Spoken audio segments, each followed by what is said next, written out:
التجارة العالمية مهددة الآن أو خلينا نقول إن إحنا عايشين Nous vivons actuellement dans une atmosphère économique qui nous rappelle des circonstances de la grande crise économique mondiale de 1930.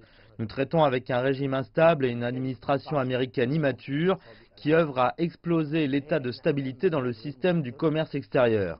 Le monde a passé 50 ans, de 1944 à 1994, pour négocier des règles et des quelques 28 accords qui gouvernent l'Organisation mondiale du commerce. L'administration américaine défie tous les principes du commerce international et menace la stabilité et le commerce mondial. Tout le monde sera influencé négativement par ces décisions, y compris les États-Unis.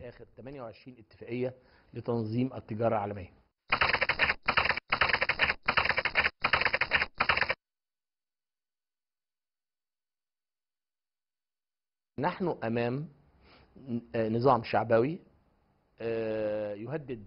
Après l'application de ces taxes, beaucoup d'autres pays ont pris des décisions similaires contre des produits importés des États-Unis en réaction aux procédures américaines.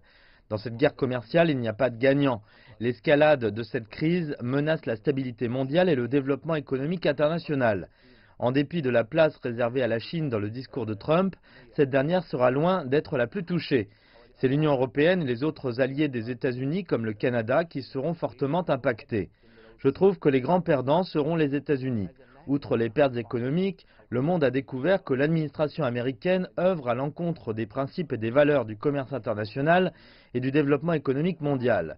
Les États-Unis ont prouvé qu'ils ne sont pas crédibles vis-à-vis des slogans qu'ils prétendent adopter et qui appellent à l'ouverture et à la liberté. Quant à la Chine, elle a gagné le respect de tout le monde, qui est conscient actuellement que c'est la Chine qui œuvre à la stabilité mondiale et à l'ouverture et à la liberté. عايز وقود كان ساعتها الفحم هو الأساس قالوا له يعني مفيش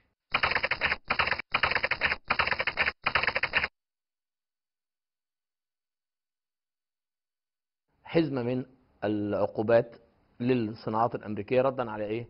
L'imposition des tarifs douaniers sur les importations américaines va sans doute élever le prix des produits américains, ce qui va avoir des répercussions sur les usines, les produits et sur le citoyen américain.